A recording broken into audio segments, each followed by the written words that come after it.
ঢাকা মেডিকেলে সেবাদান চলছে শুধু জরুরি বিভাগে, বহির্বিভাগ বন্ধ।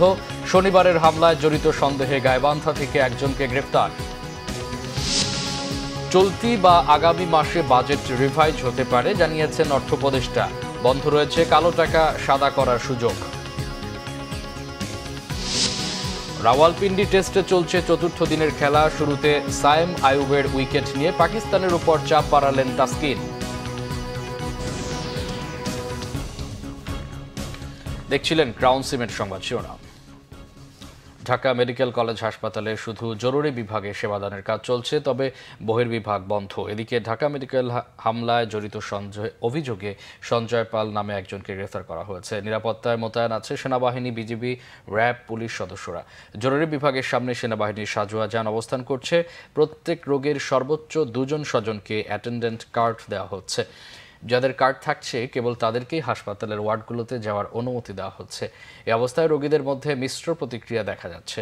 চিকিৎসা প্রাপ্তিতে কোনো বিঘ্ন যাতে না ঘটে সেই দাবি জানাচ্ছেন রোগী ও তাদের স্বজনরা।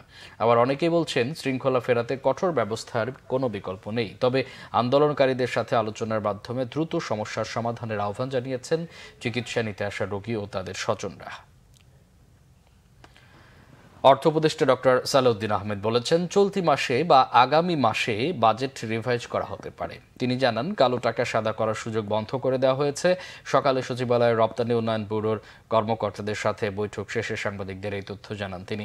বলেন, জিডিপির বাস্তব সংখ্যা কত বা এর বৃদ্ধির পরিসংখ্যান জানার চেষ্টা চলছে। জানান, খুব শিগগিরই প্রকাশ করা হবে চলতি বছরের রপ্তানি লক্ষ্যমাত্রা।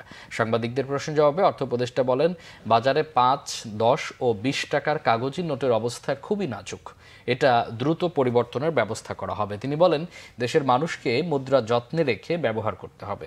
বাজেটে বড় বড় উন্নয়ন খাতের প্রকল্পগুলোর বিষয়ে সরকারের উচ্চ পর্যায়ে সিদ্ধান্ত হবে বলে জানান অর্থ উপদেষ্টা ডক্টর সালাউদ্দিন আহমেদ। ঢাকা 7 সংসদীয় আসনের সাবেক সংসদ সদস্য ও আওয়ামী লীগ নেতা হাজী মোহাম্মদ সেলিমকে রাজধানীর বংশাল থেকে আটক করেছে ঢাকা মহানগর গোয়েন্দা পুলিশের একটি দল। রবিবার দিবাগত রাতে তাকে আটক করা হয় বলে জানান গোয়েন্দা পুলিশের যুগ্ম কমিশনার মোহাম্মদ রবিউল হোসেন ভূঁইয়া।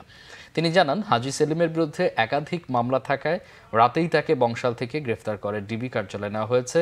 আজ সোমবার তাকে আদালতে নেয়ার কথা রয়েছে। কোটা সংস্কার আন্দোলনের সময় শিক্ষার্থীদের তোপের মুখে পড়েন আলোচিত সাবেক এই সংসদ সদস্য। সেই ঘটনার একটি ভিডিও সামাজিক মাধ্যমে ছড়িয়ে পড়ে। এর আগে অবৈধ সম্পদ অর্জনের অভিযোগে দুর্নীতি দমন কমিশনের মামলায় 2008 সালে 13 বছরের সাজা হয় তার। পরবর্তীতে 2022 সালে এই সাজা কমিয়ে 10 বছর করে হাইকোর্ট। এদিকে রাজধানীর আনোয়ার খান মডার্ন হাসপাতালে ভুল চিকিৎসায় এনামুল হক নামের এক রোগীর মৃত্যুর অভিযোগ করেছেন স্বজনরা। রবিবার সন্ধ্যায় কিডনি অপারেশনের সময় তার মৃত্যু হয়। স্বজনদের অভিযোগ, রাত 11টায় অপারেশন করার কথা থাকলেও সন্ধ্যা 7টায় তড়িঘড়ি অপারেশনের কারণে মারা যান রোগী। রিপোর্ট শুভ মাহফুজের।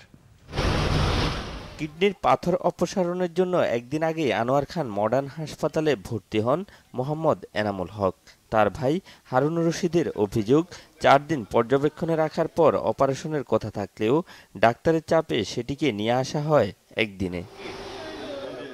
স্বজনদের অভিযোগ, রবিবার রাত 11টায় অপারেশন করার কথা জানান আনোয়ার খান হাসপাতালেরই ডাক্তার অধ্যাপক মোহাম্মদ আবিদ হোসেন। কিন্তু তড়িঘড়ি সিদ্ধান্ত পরিবর্তন করে সন্ধ্যা 7টায় অপারেশন করেন তিনি। 1 ঘন্টার কিছু সময় পর অপারেশন সফলের কথা জানালেও কিছুক্ষণ পরেই মারা যায় রোগী। এই যে অপারেশন শেষ, আমার এটা ডাক দিয়া বলল যে অপারেশন সাকসেস হয়েছে। এই 10 মিনিট পরে শুনি যে তার একটু কন্ডিশন খারাপ, তারে তাড়াতাড়ি আইসিইউ নিতে হইব, প্রেসার বাড়তি। এরপর থেকে ওই কেন মাইরা ফেলছে গো, ওটির রুম ওই মাইরা ফেলছে, নাইলে সে আমারে বইলে আবার সাথে সাথে কেন ওই আইসিইউতে পাঠাইবো। এই ঘটনা ডাক্তার আবিদ হোসেনকে পাওয়া না গেলেও দায়িত্বরত আইসিইউর কনসালটেন্ট জানান, আইসিইউতে আনার আগেই খারাপ ছিল রোগীর অবস্থা। আইসিইউতে যখন আসে তখন আমরা কার্ডিয়াক অ্যারেস্ট অবস্থায় পেয়েছি। মানে কার্ডিয়াক অ্যারেস্ট অবস্থা মানে হচ্ছে হার্ট বন্ধ অবস্থায় আমরা পেয়েছি আর কি। তারপরে আমাদের প্রোটোকল অনুযায়ী আমরা ওনাকে চেষ্টা করেছি, যেমন সিপিআর বলে আর কি, কার্ডিওপালমোনারি রিসাসিটেশন। আমাদের প্রোটোকল অনুযায়ী যেভাবে ম্যানেজ করার আমরা সেভাবে ট্রাই করেছি, কিন্তু উনি সেভাবে রেসপন্স করে নাই। এই ছিল টোটাল চিত্র আর কি। কিন্তু আমরা যখনই পেয়েছি তখনই খারাপ অবস্থায় পেয়েছি আমরা। এটিকে পরিকল্পিত হত্যাকাণ্ড বলে অভিযোগ করে ডাক্তার আবিদ হোসেনের শাস্তি দাবি করেন নিহতের বড় ভাই। অপারেশন 11টায় নিয়ে গেছে 6:30টায়, 7টায় অপারেশন হবে। তা আমি বললাম কেন? কয় বলতে পারবো না কেন। আর ওয়াইফরে জিজ্ঞাসা করলাম, হারুন ভাইয়ের কথা বললাম যে আমাদের গার্ডিয়ানও তো নাই, কেউ নাই, এনে যে ওই যে অপারেশনের আগে একটা দিতে হয় না, আমার বাসুর তো ওদিকে, কয় কোনো সমস্যা নাই। পরে আমি আসছি, আইসে আমি আর নিয়ম টিয়ম মানি নাই, আমি ভিতরে অপারেশন থিয়েটারে ঢুকে গেছি। ঢুকে গিয়ে যে বসা, আমার দইরা যাবো, আমি কিরে ভাই এই অবস্থা, ভাই আমার জন্য দোয়া করেন। এ ঘটনা মধ্যরাতে হাসপাতালের সামনে বিক্ষোভ করেন মারা যাওয়া রোগীর স্বজনরা। Shuvo Mahfuz, Bangla vision, Dhaka. European club দলবদল, মৌসুম শেষে লিভারপুল ছাড়ার ইঙ্গিত দিয়েছেন মোহাম্মদ সালাহ। মিশরীয় তারকা ফুটবলারের সঙ্গে চুক্তি নবায়ন নিয়ে ইংলিশ ক্লাবটির কোনো উদ্যোগ না নেওয়ার কারণেই ক্লাব ছাড়ার কথা ভাবছেন 32 বছরের এই ফরওয়ার্ড। ওল্ড ট্রাফোর্ডে 10ম গোল করেছেন মোহাম্মদ সালাহ। রবিবার প্রিমিয়ার লিগের ম্যাচটিতে ম্যানচেস্টার ইউনাইটেডকে 3-0 গোলে উড়িয়ে দিয়েছে লিভারপুল। একটি গোল করে আর লুইস দিয়াসকে দিয়ে 2টি গোল করান মিশরীয় তারকা ফুটবলার। এই নিয়ে চলতি লিগে লিভারপুলের টানা 3 ম্যাচেই গোল পেলেন 32 বছরের মিশরীয় স্ট্রাইকার। তবে ওল্ড ট্রাফোর্ডে ম্যাচ শেষে মন খারাপ হওয়ার মতোই খবর দিয়েছেন সালাহ। বলেছেন হয়তো এই মৌসুম শেষেই অ্যানফিল্ডের ক্লাবটি থেকে বিদায় নেবেন। 2017 সালে লিভারপুলে যোগ দেওয়ার পর 214 গোল করা এই অভিজ্ঞ ফরওয়ার্ড স্কাই স্পোর্টসকে এই কথা জানিয়েছেন। কারণটাও সঙ্গত, এই মৌসুম শেষেই সালাহর সঙ্গে লিভারপুলের চুক্তির মেয়াদ ফুরাবে। সেই মেয়াদ বাড়ানো নিয়ে দুই পক্ষের মধ্যে এখন পর্যন্ত কোনো আলোচনা হয়নি। এটা ক্লাবের ব্যাপার, অথচ ক্লাবের কেউ চুক্তি নিয়ে তার সঙ্গে আলাপ করেনি, আক্ষেপ নিয়ে বলেছেন সালাহ। কোথায় যাবেন তা অবশ্য জানাননি। 2022 সালে বছরে প্রায় $2.5 কোটি লিভারপুলের সঙ্গে 3 বছরের নতুন চুক্তি হয়েছিল তার। ম্যানচেস্টার সিটির সঙ্গে পাল্লা দিয়েই ইংলিশ প্রিমিয়ার লিগে ছুটে চলছে লিভারপুল। রবিবার লুইস দিয়াসের জোড়া গোলে ম্যানচেস্টার ইউনাইটেডকে 3-0 গোলে উড়িয়ে 3 ম্যাচেই জয় ধরে রাখে গত মৌসুমে 3য় স্থান পাওয়া দলটি।